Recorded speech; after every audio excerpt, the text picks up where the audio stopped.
Hello, this is Eric, and as you know, Hollywood ruins everything.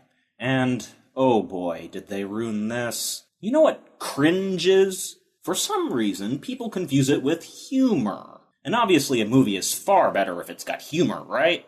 That line of thought is how you get movies like the one we're reviewing today. What movie is that? 17 again, a comedy released in 2009.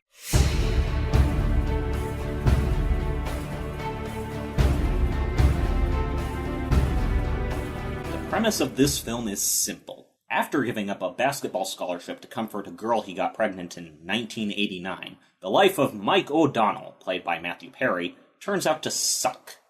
Imagine that! A short-sighted decision made by a teenager led to consequences. 20 years later, he's living with his wealthy, uber-nerd friend, Ned. You good on the captain? Yeah, I'm good on the captain. Yeah. His boss passes him up for promotions. So congratulations, Mike. Yeah, Mike, if you could just slide to your left so I can congratulate our new RSM, Wendy! His kids are embarrassed to be around him. What's the matter, Maggie? This used to be your favorite place. We used to come here for your birthday. Yeah, when I was like 8. And the wife he married right out of high school, Scarlett, is separated from him, throwing his stuff in a wood chipper and talking about divorce. It's the perfect setup for vast unpleasantness. Everything Mike does and says is not fun or funny. It's mean-spirited, embarrassing, or just stupid. Look, try to see things from my point of view. I am extremely disappointed with my life. I never asked you to marry me. Yeah, but I did. Well, I'll tell you what's crack-a-lackin'. Are you kidding me? Wendy's been here 2 months. I've been here 16 years. I got the best numbers on the team. She was my doubles And as you saw, in every place there is a joke, but they do little to lighten the mood. Mostly, they just outline how unpleasant Mike and his life are. Am I expected to laugh at his misery? Mostly I just cringe. A magical janitor asks if he'd want to relive high school, and Mike says yes. Mike, you never say yes to a magical janitor. Driving back to Ned's place, Mike falls into the magical janitor's magic portal and turns into Zac Efron, who looks and sounds nothing like Matthew Perry. Apparently, he's become 17 again! That's the title of the movie. He doesn't travel back to 1989, mind you. He just ends up in his 17-year-old body in 2009. He drives to Ned's house, where Ned, not recognizing him, attacks him with various medieval weapons in an admittedly funny scene.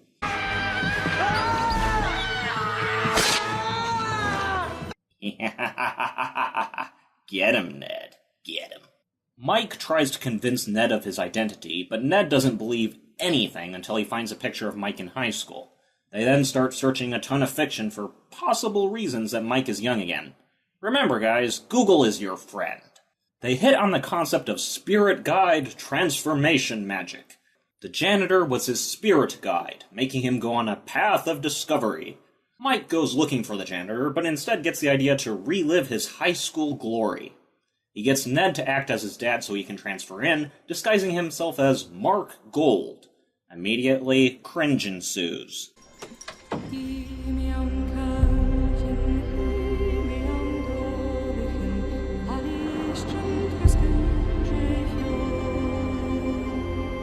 Yeah, that was creepy. Yet by the rules of comedy, we all know they're somehow going to end up together. Mark's a bastard, so I'm single, and I'm very rich. Again, am I expected to laugh? Somehow Mike gets into the school and people laugh at his clothes. If your spirit guide wants you to be a fake teenager, and me to be your fake dad, then the least I can do is make sure that my fake son doesn't look like a total douche.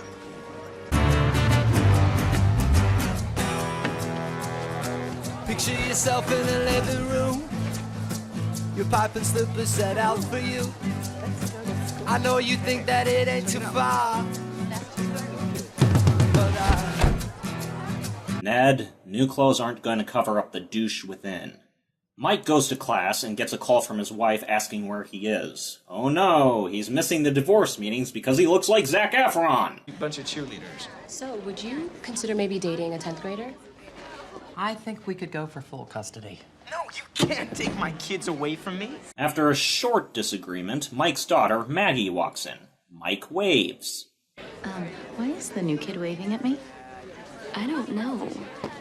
But if that boy were an apple, he'd be a delicious. High schoolers do not talk like that.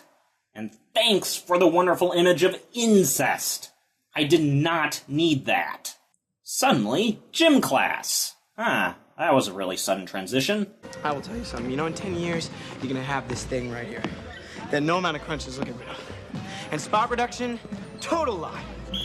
You know, never mind. Was it necessary to put someone down for a joke? The coach awkwardly asks him to come to tryouts, and then we cut to Mike telling Ned about it in the school bathroom. Of course, public bathrooms are never empty when you're talking to someone, and this one's no exception. Although, it's a bit different because it's Mike's son, Alex, duct taped to a toilet. Mike's unhappy that his son's being bullied and tries to help him. Suddenly, we're in the cafeteria, where they sit down and talk. When I first met your mother, I was so nervous. You met my mother. What? My mother. Yeah. You just said the first time I met your mother, I was so did? nervous. Yeah. Oh, that's weird. Is your mom hot? Dude, what? Joking. What do I say? Joking. This brand of social ineptitude isn't funny, movie. Then Mike notices Maggie kissing the bully. The bully has a name, but it doesn't really matter because he's just the bully. If you've watched enough high school movies, you know who this is. He bullies Alex, obviously, but he also serves as the school's official bully, which is a real position in movies. Anyways, Mike confronts the bully, and the bully throws his ball at Mike. Mike catches it in one hand, somehow intimidating the bully? I don't get it. Why does the bully just stand there after Mike does that? Is this some sort of secret move of ultimate skill among basketball players? Mike then picks apart possible reasons that the bully's a bully, according to leading psychiatrists. 1. Underneath all of that male bravado, there's an insecure little girl just banging on the closet door trying to get out. 2. Like a caveman, Stan's brain is underdeveloped. And the 3rd reason, Stan has a small wiener. So many things wrong with this scene. Let's just list them off. 1. This movie is PG-13 and could not bring itself to say penis. Seriously. 2. Yes, there may be some deep psychological reason he's doing it, other than for fun, but that doesn't really matter. Whatever the reason, what Mike's doing is also bullying. I know he's a mean-spirited adult, but mocking this guy to his face in front of everyone? 3. Mike in this scene is talking like a teacher, all instructive and scientific facts. No matter how true his words may be, if I were a student, it'd make me want the bully to punch his face in. 4. The bully does not punch his face in. He just stands there and takes the insults to his personality, brain, and wiener. This is not how bullies work. Do I have to write a bully manual? So suddenly, that day's over, and Mike and Ned talk about Mike's spirit path. Remember the janitor? Mike says it wasn't about basketball, but helping Maggie and Alex with their lives in high school. And honestly, I do like that idea. It might make for a great emotional film, except... She was my double spot.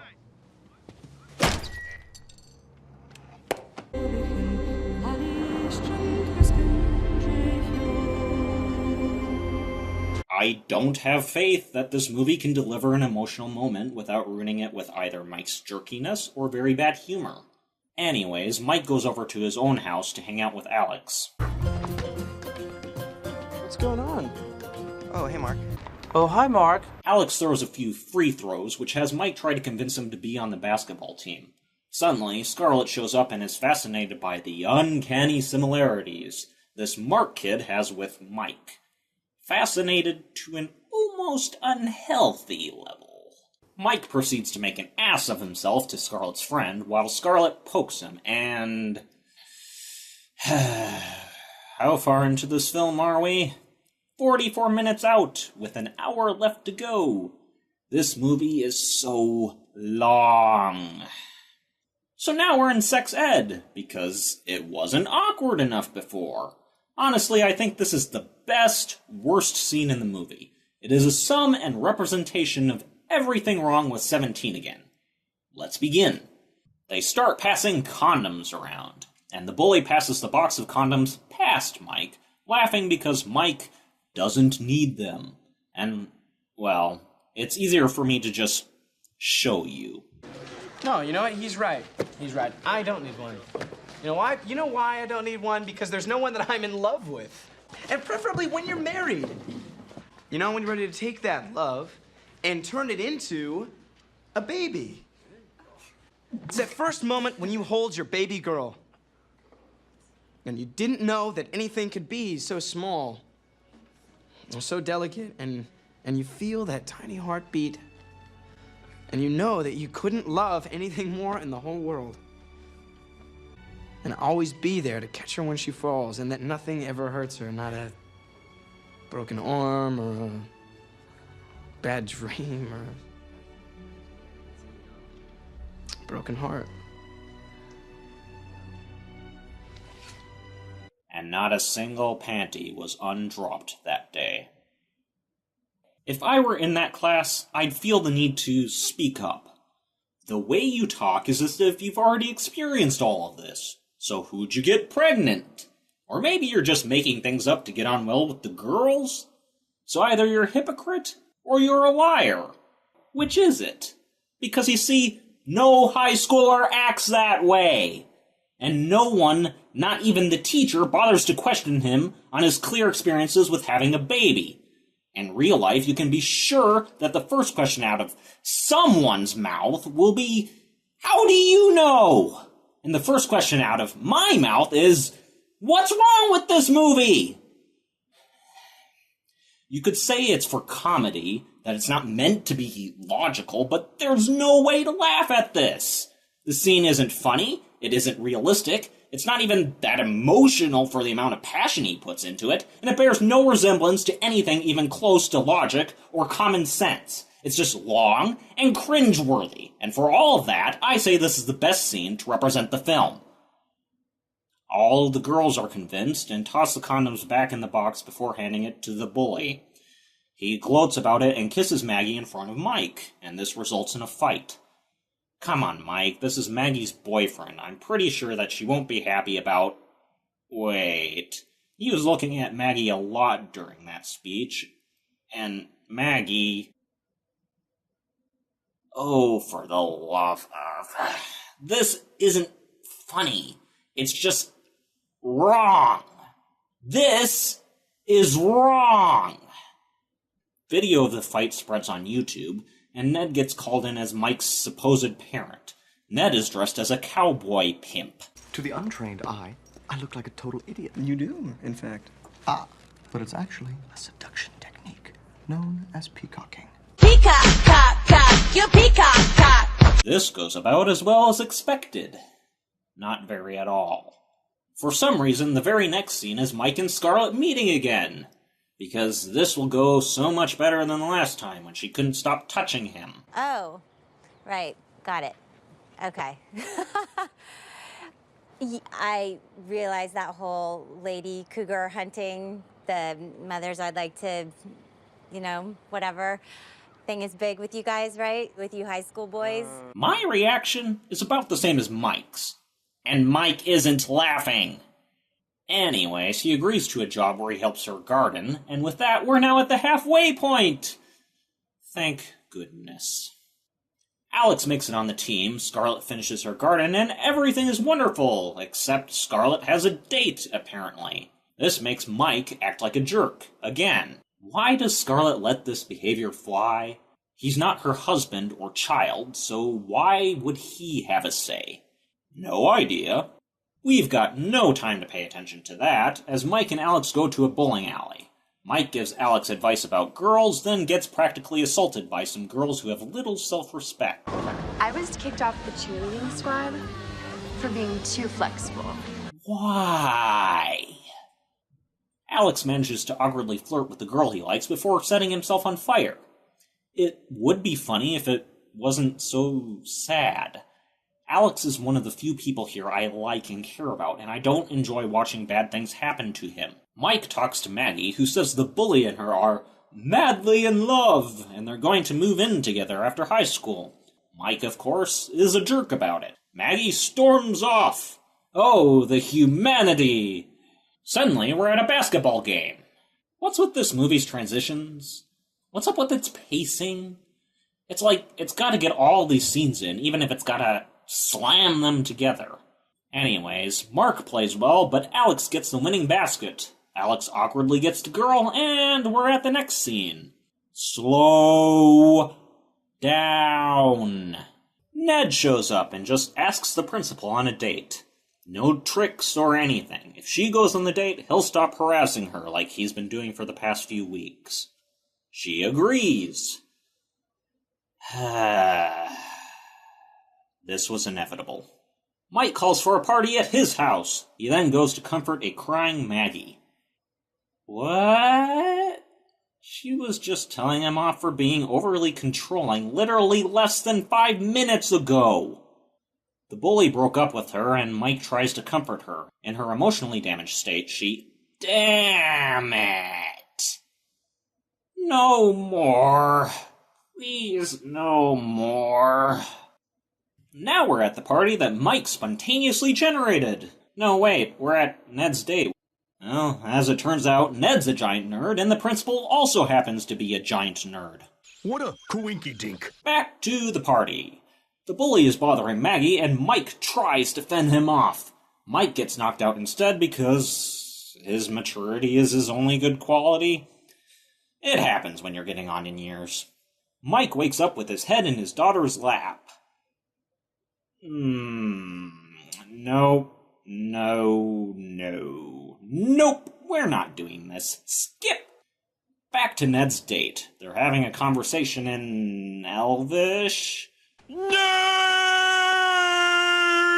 The principal decides that she likes him enough to go back to his place.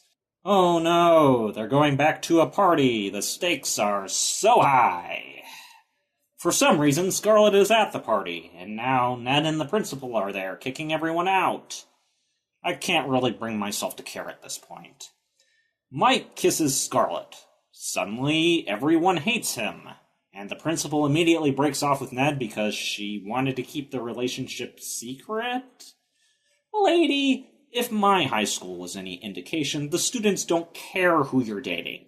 Heck, they probably barely even care who you are. Heck, I barely care who you are. Mike starts practicing for a big game that'd get him a sports scholarship. You do not want to get off of the spirit There's path. no path, Ned. There's no path. I can't do it. I just made it worse for him. My wife is happier. Everyone's happier with me out of the picture. Ned, it's time to move on. It's all emotional. Mike returns his wedding ring, and then... Listen up, y'all, cause this is it. The beat that I'm banging is delicious. I could honestly do with the movie being less realistic in this instant in order to better fit the movie's tone. Nothing interrupts an emotional moment like Fergilicious. For example... Jack.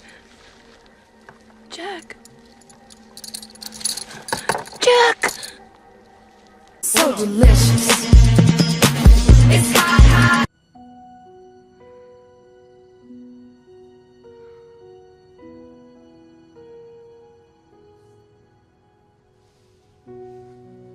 So delicious. I put them boys on rock.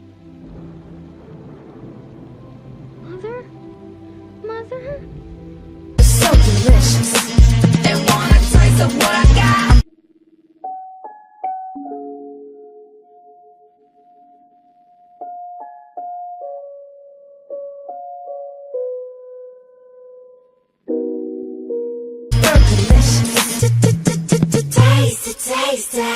Okay, that's enough of that. I could go on, but it's probably best I don't. Ned and the principal get back together, and Scarlet is obviously there for Alex. Mike does this.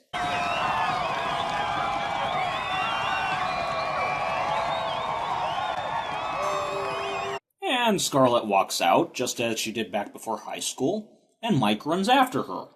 You know, this repeat of the first few minutes of the film might be an emotional moment, except... But it's actually a seduction technique known as peacocking. So, would you consider maybe dating a 10th grader? Yeah. Oh, that's weird. Is your mom hot? Dude, what? And always be there to catch her when she falls, and that nothing ever hurts her, not a broken arm or a... I don't know. But if that boy were an apple, he'd be a delicious. She was my double spot.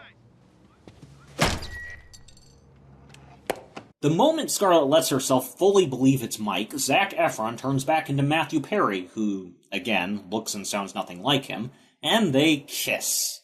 The end. Ned, hey, Ned, I just packed up all my stuff and... No, wait, stop. Thanks. It was... Hey, whoa, no. Wasn't expecting to see you there, Principal Masterson. You look very... pretty. Thank you. The force is strong in this one. So I guess I'll be seeing you at work, boss. Oh, yes, Coach O'Donnell, and we are very happy to have you aboard. Love you! Okay, now roll credits. That was 17 again. While there are a couple of isolated funny parts, it's honestly just a big exercise in awkwardness. Why was this even a thing? The concept isn't terrible, but they ruined it. The actors did pretty well for the most part, but the material they were given was just not funny and ruined the emotional moments whenever they popped up. This was an experience I didn't enjoy. Several hours of my life I couldn't get back. After this review, I never want to watch it again. It's uncomfortable and unpleasant, and there's nothing redeemable about it. So why on earth does anyone like it? I know Rotten Tomatoes gave it a 55%, a failing grade, but it still means 1 in 2 professional critics somehow decided it was better than okay. And with Hollywood ruining everything, it's only a matter of time until someone decides it needs a sequel. Or a remake. If that ever happens, I will review it as well. So what do you think? Have you seen the movie, and if so, do you agree with me? Please leave your thoughts in the comments below. Don't forget to like and subscribe, and have a nice day. I'm going to take a shower and hope it washes away the memories.